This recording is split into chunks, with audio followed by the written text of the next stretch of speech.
बूढ़ी काकी। हिंदी साहित्य की एक मर्मस्पर्शी और यथार्थवादी कहानी। इसे हिंदी की पहली मौलिक कहानियों में गिना जाता है। इस कहानी का केंद्र है बूढ़ी काकी, जो अपनी ज़िंदगी के आखिरी पड़ाव पर पहुंच चुकी हैं। कभी उनके पास परिवार, धन और सम्मान सब कुछ हुआ करता था, लेकिन समय और हालात ने उन्हें ऐसा बना दिया है कि अब वे केवल दूसरों की दया और उपेक्षा पर ही जीवित रहती हैं। नमस्कार दोस्तों, मैं हूं करण। आज मैं आपके लिए लेके आया हूं एक और दिल को छू देने वाली मार्मिक कहानी, जिसका शीर्षक है बूढ़ी काकी और जिसके लेखक हैं मुंशी प्रेमचंद। तो चलिए शुरू करते हैं। बुढ़ापा बहुधा बचपन का पुनरागमन हुआ करता है। बूढ़ी काकी में जीवा स्वाद के सिवा और कोई चेष्टा शेष न थी, और न अपने कष्टों की ओर आकर्षित करने का रोना रोने के अतिरिक्त कोई दूसरा सहारा ही। समस्त इंद्रियां, नेत्र, हाथ पैर जवाब दे चुके थे, और घर वाले कोई बात उनकी इच्छा के प्रतिकूल करते भोजन का समय टल जाता या उसका परिणाम पूर्ण न होता, अथवा बाजार से कोई चीज घर में आती और उन्हें न मिलती तो रोने लग जाती थीं। उनका रोना सिसकना साधारण रोना न था। वे गला फाड़ फाड़ कर रोती थीं। उनके पतिदेव को स्वर्ग सिधारे कालांतर हो चुका था। बेटे तरुण हो होकर चल बसे थे। अब एक भतीजे के अलावा और कोई न था। उसी भतीजे के नाम उन्होंने अपनी सारी संपत्ति लिख दी। भतीजे ने सारी संपत्ति लिखाते समय खूब लंबे चौड़े वादे किए, किंतु वे वादे केवल कुली डिपो के दलालों के दिखाए हुए सब्ज बाब थे। यद्यपि उस संपत्ति की वार्षिक आय 150 रुपये से कम न थी, तथापि बूढ़ी काकी को पेट भर भोजन तक फिर भी न मिलता। इनमें उनके भतीजे पंडित बुधिराम का अपराध था अथवा उनकी अर्धांगिनी श्रीमती रूपा का, इसका निर्णय करना सहज नहीं। बुधिराम स्वभाव के सज्जन थे, किंतु उसी समय तक जबकि उनके कोष पर आँच न आए। रूपा स्वभाव से तीव्र थी, पर ईश्वर से जरूर डरती थी। अतः बूढ़ी काकी को उनकी तीव्रता उतनी न खलती थी जितनी बुधिराम की भलमानसाहत। बुधिराम को कभी कभी अपने अत्याचार का खेद होता था। विचार करते कि इसी संपत्ति के कारण तो मैं इस समय भला मानुष बना बैठा हूँ। यदि भौतिक आश्वासन और सूखी सहानुभूति से स्थिति में सुधार हो सकता हो, उन्हें कदाचित कोई आपत्ति न होती, परंतु विशेष व्यय का भय उनकी सुचेष्टा को दबाए रखता था। यहाँ तक कि यदि द्वार पर कोई भला आदमी बैठा होता और बूढ़ी काकी उस समय अपना राग अलापने लगती, तो वह आगे हो जाते और घर में आकर उन्हें जोर से डांटते। लड़कों को बुढ़ों से स्वाभाविक विद्वेष होता ही है, और फिर जब माता पिता का वे बच्चे यह रंग देखते तो बूढ़ी काकी को और सताया करते थे। कोई चुटकी काट कर भगाता, कोई इस पर पानी की कुल्ली कर देता। काकी चीख मारकर रोती, परंतु यह बात प्रसिद्ध थी कि वह केवल खाने के लिए रोती हैं। अतः उनके संताप और आर्तनाद पर कोई ध्यान नहीं देता था। हाँ, काकी क्रोधातुर होकर बच्चों को गालियां देने लगती तो रूपा घटनास्थल पर आ पहुंचती। इस भय से काकी अपनी जीवा कृपाण का कदाचित ही प्रयोग करती थीं। उपद्रव शांति का यह उपाय रोने से कहीं अधिक उपयुक्त था। संपूर्ण परिवार में यदि काकी से किसी को अनुराग था तो वह बुधिराम की छोटी लड़की लाडली थी। लाडली अपने दोनों भाइयों के भय से अपने हिस्से की मिठाई बूढ़ी काकी के पास बैठकर खाया करती। यही उसका रक्षागार था। इसी स्वार्थानुकूलता ने उन दोनों में सहानुभूति का आरोपण कर दिया था। रात का समय था। बुधिराम के द्वार पर शहनाइयां बज रही थीं और गांव के बच्चों का झुंड विस्मयपूर्ण नेत्रों से गाने का रसास्वादन कर रहा था। चारपाइयों पर मेहमान विश्राम करते हुए नाइयों से मुक्कियां लगवा रहे थे। समीप खड़ा भाट विरुदावली सुन रहा था और कुछ भावज्ञ मेहमानों की वाह वाह पर ऐसा खुश हो रहा था मानो इस वाह वाह का यथार्थ में वही अधिकारी है। दो एक अंग्रेजी के पढ़े हुए नवयुवक भी वहां बैठे थे जो कि काफ़ी उदासीन मालूम होते थे। वे इस गवार मंडली में बोलना अथवा सम्मिलित होना अपनी प्रतिष्ठा के विरुद्ध समझते थे। आज बुधिराम के बड़े लड़के मुखराम का तिलक आया है। यह उसी का उत्सव है। घर के भीतर स्त्रियां गा रही थीं और रूपा मेहमानों के लिए भोजन में व्यस्त थीं। भट्टियों पर कड़ाह चढ़ रहे थे। एक में पूड़ियाँ कचौड़ियाँ निकल रही थीं और दूसरे में अन्य पकवान बनते थे। एक बड़े हंडे में मसालेदार तरकारी पक रही थी। घी और मसाले की सुधावर्धक सुगंध चारों ओर फैली हुई थी। बूढ़ी काकी अपनी कोठरी में शोकमय विचार की भांति बैठी हुई थी। यह स्वाद मिश्रित सुगंध जैसे बेचैन कर रहा हो। वे मन ही मन विचार कर रही थीं, संभवतः मुझे पूड़ियाँ न मिलेंगी। इतनी देर हो गई है, कोई भोजन लेकर नहीं आया। मालूम होता है सब लोग भोजन कर चुके हैं, मेरे लिए कुछ न बचा। यह सोचकर उन्हें रोना आया, परंतु अब शगुन के भय से रो न सकें। आहा, कैसी सुगंध है! अब मुझे कौन पूछता है? जब रोटियों के हिलाले पड़े हैं तब ऐसे भाग्य कहाँ कि भरपेट पूड़ियाँ मिले। यह विचार कर उन्हें रोना आया। कलेजे में हुंक सी उठने लगी, परंतु रूपा के भय से उन्होंने फिर मौन धारण कर लिया। बूढ़ी काकी देर तक इन्हीं दुखदायक विचारों में डूबी रहीं। घी और मसालों की सुगंध रह रहकर मन को आपे से बाहर किए देती थी। मुंह में पानी भर भर कर आता था। पूरियों का स्वाद स्मरण करके हृदय में गुदगुदी होने लगती थी। किसे पुकारूं? आज लाडली बेटी भी नहीं आई। दोनों छोकरे सदा दिख जाया करते थे, आज उनका भी कहीं पता नहीं। कुछ मालूम तो होता कि क्या बना है। बूढ़ी काकी की कल्पना में पूड़ियों की तस्वीर नाचने लगी। खूब लाल लाल, फूली फूली, नरम नरम। रूपा ने भली भांति भोजन किया होगा। कचौड़ियों में अजवाइन और इलायची की महक आ रही होगी। एक पूड़ी मिलती तो जरा हाथ में लेकर देखती। क्यों न चलकर कड़ाह के सामने ही बैठ जाऊं। पूड़ियाँ छन छन कर तैयार होती होंगी, कड़ाह से गर्म गर्म निकाल कर थाल में रखी जाती होंगी। फूल हम घर में भी सूंघ सकते हैं, परंतु वाटिका में कुछ और ही बात है। इस प्रकार निर्णय करके बूढ़ी काकी अकड़ूं बैठकर हाथों के बल सरकती हुई बड़ी कठिनाई से चौखट से उतरी और धीरे धीरे रेंगती हुई कड़ाह के पास चली बैठी। यहाँ आने पर उन्हें इतना ही धैर्य हुआ जितना भूखे कुत्ते को खाने वाले के सम्मुख बैठने में होता है। रूपा उस समय कार्यभार से उद्विग्न हो रही थी।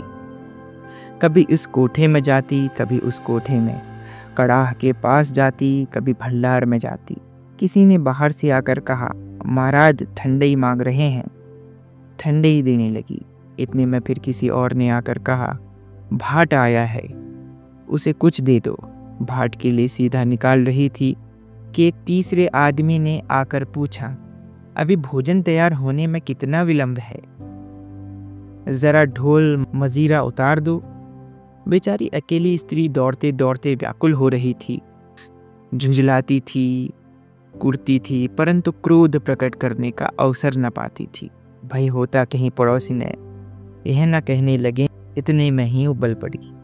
प्यास से स्वयं कंठ सूख रहा था। गर्मी के मारे फूंकी जा रही थी, परंतु इतना अवकाश न था कि जरा पानी पी लें अथवा पंखा लेकर चली।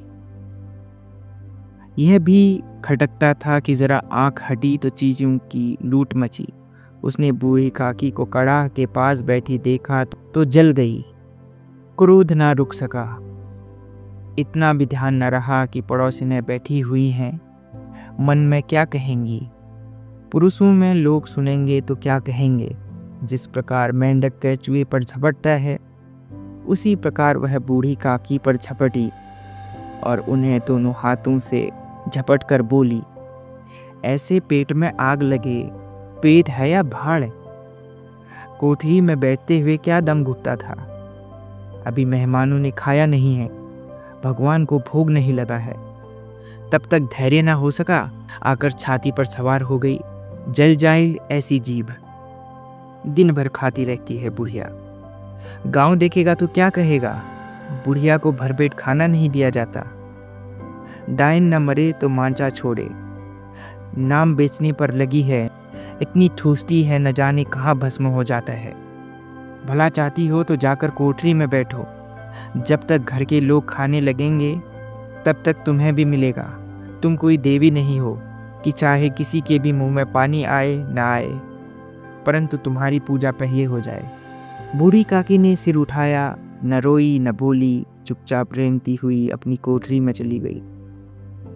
आवाज़ ऐसी कठोर थी कि हृदय में मस्तिष्क की संपूर्ण शक्तियाँ, संपूर्ण विचार और संपूर्ण भार उसी ओर आकर्षित हो गए थे। नदी में जब कगार का कोई बृहद खंड कटकर गिरता है तो आसपास का जल समूह चारों ओर से उसी स्थान को पूरा करने के लिए दौड़ता है।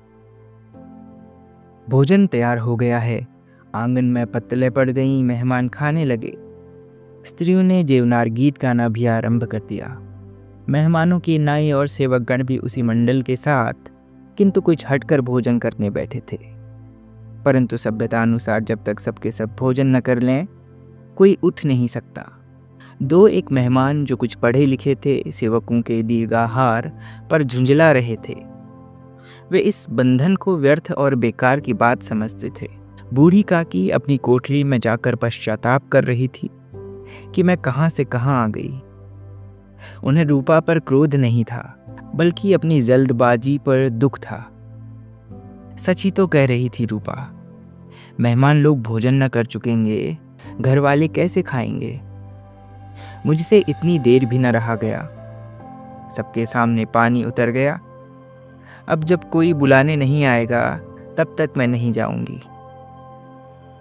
मन ही मन इस प्रकार का विचार कर वह बुलाने की प्रतीक्षा करने लगी, किंतु घी की रुचिकर सुगंध बड़ी धैर्य प्रशिक्षण प्रतीत हो रही थी। उन्हें एक एक पल एक एक युग के समान मालूम होता था। अब पत्तल बिछ गई होगी, अब मेहमान आ गए होंगे, लोग हाथ पैर धो रहे हैं, नाई पानी दे रहा है, मालूम होता है लोग खाने बैठ गए, जेवनार गाया जा रहा है। यह विचार कर वह मन को बहलाने लग गई और लेट गई। धीरे धीरे एक गीत गुनगुनाने लगी। उन्हें मालूम हुआ कि मुझे गीत गाते तो बहुत देर हो गई है। क्या इतनी देर तक लोग भोजन कर ही रहे होंगे? किसी की आवाज़ सुनाई नहीं देती। अवश्य ही लोग खा पीकर चले गए। मुझे कोई बुलाने नहीं आया है। रूपा चिढ़ गई है शायद। क्या जाने न बुलाए, सोचती होगी कि आप ही आवेंगी। वह कोई मेहमान तो नहीं है जिन्हें मैं बुलाऊं। बूढ़ी काकी चलने को तैयार हुई, यह विश्वास कि 1 मिनट में पुड़िया और मसालेदार तरकारी सामने आवेंगी। यह विश्वास कि 1 मिनट में पूड़ियाँ और मसालेदार तरकारी सामने आएंगी उनकी स्वादेंद्रियों को गुदगुदाने लगी। उन्होंने मन में तरह तरह के मंसूबे बांधे। पहले तरकारी से पुड़िया खाऊंगी, फिर दही और शक्कर से। कचौड़ियाँ रायते के साथ मज़ेदार मालूम होंगी। चाहे कोई बुरा माने, चाहे भला, मैं तो मांग मांग कर खाऊंगी। यही ना लोग कहेंगे कि इन्हें विचार नहीं। कहा करें, इतने दिन के बाद पूड़ियाँ मिल रही हैं तो मुंह झूठा करके थोड़े ही उठ जाऊंगी। वह उकड़ू बैठकर सरकते हुए आंगन में आई, परंतु हाय दुर्भाग्य, अभिलाषा से अपने पुराने स्वभाव के अनुसार समय की मिथ्या कल्पना की थी। मेहमान मंडली अभी बैठी हुई ही थी। कोई खाकर उंगलियां चाटता था, कोई तिरछे नेत्रों से देखता था और लोग अभी खा ही रहे थे। कोई चिंता में था कि पत्तल पर पूड़ियाँ छूट जाती हैं, किसी तरह उन्हें भीतर रख लेता। कोई दही खाकर चटकारता, परंतु दूसरा दोनों मांगते संकोच करता था कि इतने में बूढ़ी काकी रेंगती हुई उनके बीच में आ पहुंची। कई आदमी चौंक कर उठ खड़े हुए, पुकारने लगे, अरे यह बुढ़िया कौन है, यहाँ कहाँ से आ गई? देखो किसी को छू न दे। पंडित बुधिराम काकी को देखते ही तिलमिला उठे, पूरियों का थाल लिए खड़े हो गए। थाल को जमीन पर पटक दिया और जिस प्रकार निर्दयी महाजन अपने किसी बेईमान और भगोड़े कर्जदार को देखते ही उसका टेंटुआ पकड़ लेते हैं, उसी तरह लपक कर उन्होंने काकी के दोनों हाथ पकड़े और घसीटते हुए लाकर उन्हें अंधेरी कोठरी में धम से पटक दिया। आशारूपी वटिका लू के एक झोंके में विनिष्ट हो गई। बाजे बाजे धोबी चमार भी भोजन कर चुके, परंतु बूढ़ी काकी को किसी ने न पूछा। बुधिराम और रूपा दोनों ही बूढ़ी काकी को उनकी निर्लज्जता के लिए दंड देने का निश्चय कर चुके थे। उनके बुढ़ापे पर, उनकी दीनता पर, हदज्ञान पर किसी को करुणा न आई। अकेली लाडली उनके लिए कूड़ रही थी। लाडली को काकी से अत्यंत प्रेम था। बेचारी भोली लड़की थी, बाल विनोद और चंचलता की उसमें गंध तक न थी। दोनों बार जब उसके माता पिता ने काकी को निर्दयता से घसीटा तो लाडली का हृदय ऐंठ कर रह गया। वह झुंझला रही थी कि हम लोग काकी को क्यों बहुत सी पूड़ियाँ नहीं देते। क्या मेहमान सबकी सब खा जाएंगे? यदि काकी ने मेहमान से पहले खा लिया तो क्या बिगड़ जाएगा? वह काकी के पास जाकर उन्हें धैर्य देना चाहती थी, परंतु माता पिता के भय से न जाती थी। उसने अपने हिस्से की पूड़ियाँ बिल्कुल न खाई थीं। अपनी गुड़िया की पिटारी में बंद कर रखी थी। उन पूड़ियों को काकी के पास ले जाना चाहती थी। उसका हृदय अधीर हो रहा था। बूढ़ी काकी मेरी बात सुनते ही उठ बैठेंगी, पूड़ियाँ देखकर कैसे प्रसन्न होंगी, मुझे खूब प्यार करेंगे। रात को 11 बज गए थे। रूपा आंगन में पड़ी सो रही थी। लाडली की आंखों में नींद न थी। काकी की पूड़ियाँ खिलाने की खुशी उसे सोने न देती थी। उसने गुड़िया की पिटारी सामने रखी थी। जब विश्वास हो गया कि अम्मा सो रही है तो वह चुपके से उठी और विचारने लगी, कैसे चलूं? चारों ओर अंधेरा था, केवल चूल्हों में आग चमक रही थी और चूल्हे के पास एक कुत्ता लेटा हुआ था। लाडली की दृष्टि सामने वाले नीम पर गई। उसे मालूम हुआ कि उस पर हनुमान जी बैठे हुए हैं। उनकी पूंछ, उनकी गदा वह स्पष्ट दिखाई दे रही थी। मारे भय के उसने आंखें बंद कर ली। इतने में कुत्ता उठ बैठा। लाडली को डांट सा हुआ। कई सोए हुए मनुष्य के बदले एक भागता हुआ कुत्ता उसके लिए अधिक धैर्य का कारण हुआ। उसने पिटारी उठाई और बूढ़ी काकी की कोठरी में चली गई। बूढ़ी काकी को केवल इतना समझा था कि किसी ने मेरे हाथ पकड़ के मुझे घसीटा और फिर ऐसा मालूम हुआ कि जैसे कोई पहाड़ पर उड़ाए लिए जाता है। उनके पैर बार बार पत्थरों से टकराए। तब किसी ने उन्हें पहाड़ पर पटका और वे मूर्छित हो गई। जब वे सचेत हुई तो किसी ने जरा सी भी आहट न की। समझी कि सब लोग खा पी कर सो गए होंगे और उनके साथ उनकी तकदीर भी सो गई है। रात कैसे कटेगी? राम, क्या खाऊं? पेट में अग्नि धधक रही है। हाँ, किसी ने मेरी सुधी न दी। क्या मेरा पेट काट कर इनका धन जुड़ जाएगा? इन लोगों को इतनी भी दया नहीं आती कि न जाने बुढ़िया कब मर जाए, उसका जी क्यों दुखाएं? मैं पेड़ की रोटियां ही खाती हूँ या और कुछ भी। इस पर यह हाल है। मैं अंधी अपाहिज ठहरी, न कुछ सुनूं न कुछ बूझूं। मेरी आंगन में चली गई तो क्या बुधिराम को इतना कहना न बनता था, अभी थोड़ी देर है, पहले लोगों को खाना खाने दो, आप फिर आना। मुझे घसीटा, पटका। उन्हीं पूड़ियों के लिए रूपा ने सबके सामने मुझे गालियाँ दी। उन्हीं पूड़ियों के लिए इतनी दुर्गति करने पर भी उसका पत्थर सा कलेजा ना पसीजा। सबको खिलाया, मेरी बात तक न पूछी। यह विचार कर काकी निराशमय संतोष के साथ लेट गई। गलानी से गला भर भर आता था, परंतु मेहमानों के भय से रोती न थी। सहसा कानों में आवाज़ आई, काकी उठो, मैं पूड़ियाँ लाई हूँ। काकी ने लाडली की बोली पहचानी, चटपट उठी और बैठी। दोनों हाथ से लाडली को टटोला और उसे गोद में बिठा लिया। लाडली ने पूड़ियाँ निकाल दी। काकी ने पूछा, क्या तुम्हारी अम्मा ने दी हैं? लाडली ने कहा, नहीं, यह मेरे हिस्से की हैं। काकी पूड़ियों पर टूट पड़ी। 5 मिनट में पिटारी खाली हो गई। लाडली ने पूछा, काकी पेट भर गया? जैसे थोड़ी सी वर्षा ठंडक के स्थान पर और अधिक गर्मी पैदा करती है, उसी भांति इन थोड़ी सी पूड़ियों ने काकी की सुधा और इच्छा को और उत्तेजित कर दिया था। बोली, नहीं बेटा, जाकर अम्मा से और मांगाओ। लाडली ने कहा, अम्मा तो सोती है, जाऊंगी तो मारेगी। काकी ने पिटारे को फिर टटोला। उसमें कुछ खुरचन गिरी थी। बार बार होंठ चाटती चटकारे भरती थी। हृदय महसूस रहा था कि और पूड़ियाँ कैसे पाऊँ। संतोष से तू अब टूट जाता था। तब इच्छा का बहाव अपरिमित हो गया। मतवालों के मत का स्मरण करना उन्हें मदान्ध बनाता है। काकी का अधीर मन इच्छाओं के प्रबल प्रवाह में बह गया। उचित और अनुचित का विचार अब जाता रहा।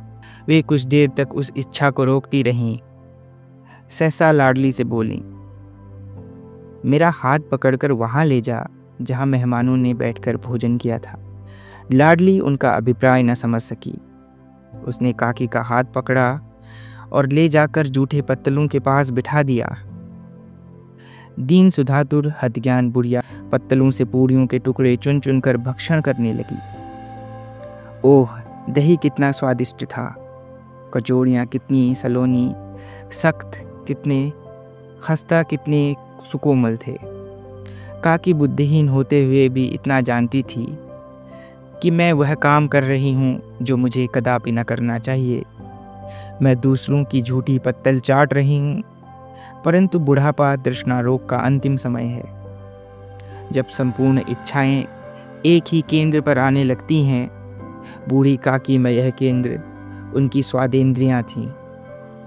ठीक उसी समय रूपा की आंख खुली तो उसे मालूम हुआ कि लाडली तो मेरे पास नहीं है। वह चौंकी, चारपाई के इधर उधर ताकने लगी कि कहीं नीचे तो नहीं गिर गई। उसे वहां न पाकर वह उठी तो क्या देखती है कि लाडली जूठे पत्तलों के पास चुपचाप खड़ी है और बूढ़ी काकी पत्तलों पर से पूड़ियों के टुकड़े उठा उठा कर खा रही है। रूपा का हृदय सन्न हो गया। किसी गाय की गर्दन पर छुरी चलते देखकर जो अवस्था उसकी होती है, वही उस समय हुई। एक ब्राह्मणी दूसरों के जूठे पत्तल टटोल, इससे अधिक शोकमय दृश्य असंभव था। पूड़ियों के कुछ ग्रासों के लिए उसकी चचेरी सास ऐसा निष्कृष्ट कर्म कर रही है। यह वह दृश्य था जिसे देखकर देखने वालों के हृदय कांप उठते हैं। ऐसा प्रतीत होता है मानो जमीन रुक गई, आसमान चक्कर खा रहा है, संसार पर कोई आपत्ति आने वाली है। रूपा को क्रोध न आया।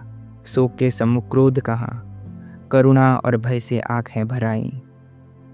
इस अधर्म का भागी कौन है? उसने सच्चे हृदय से गगनमंडल की ओर हाथ जोड़कर कहा, परमात्मा, मेरे बच्चों पर दया करो। इस अधर्म का दंड मुझे मत दो, नहीं तो मेरा सत्यानाश हो जाएगा। रूपा को अपनी स्वार्थपरता और अन्याय इस प्रकार प्रत्यक्ष रूप से कभी न दिख पड़े थे। वह सोचने लगी, हाय, कितनी निर्दयी हूँ, जिसकी संपत्ति से मुझे 200 रुपये आय हो रही है, उसकी यह दुर्गति, और मेरे कारण। हे दयामय भगवान, मुझसे भारी गलती हो गई है, मुझे क्षमा करो। आज मेरे बेटे का तिलक था, सैकड़ों मनुष्यों ने भोजन पाया, मैं उनके इशारों की दासी बनी रही, अपने नाम के लिए सैकड़ों रुपए व्यय किए, परंतु जिसकी बदौलत हजारों रुपए खाए, उसे इस उत्सव में भी भरपेट भोजन न दे सकी। केवल इसी कारण तो वह वृद्धा असहाय है। रूपा ने दिया जलाया, अपने भंडार का द्वार खोला और एक थाल में संपूर्ण सामग्रियां सजाकर बूढ़ी काकी की ओर चली। आधी रात जा चुकी थी। आकाश पर तारों के थाल सजे हुए थे। उन पे बैठे हुए देवगण स्वर्गीय पदार्थ सजा रहे थे, परंतु उसमें किसी को वह परमानंद प्राप्त न हो सका जो बूढ़ी काकी को अपने सम्मुख थाल देखकर प्राप्त हुआ। रूपा ने कंठारुद्ध स्वर में कहा, काकी उठो, भोजन कर लो। मुझसे आज बहुत बड़ी भूल हो गई।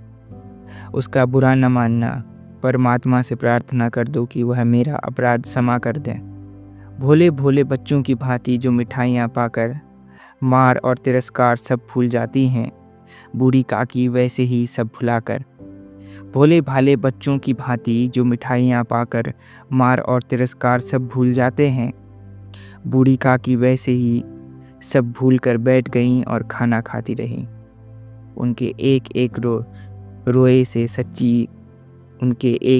से सच्ची सदिच्छाएं निकलती जा रही थीं और रूपा बैठी स्वर्गीय दृश्य के आनंद लेने में निमग्न थी। तो आपने अभी सुनी प्रेमचंद की एक मार्मिक कहानी जिसका शीर्षक था बूढ़ी काकी। ऐसे ही अन्य कहानियों के लिए आप सब्सक्राइब कर सकते हैं हमारे चैनल द लाइब्रेरियंस पैराडाइज को। धन्यवाद।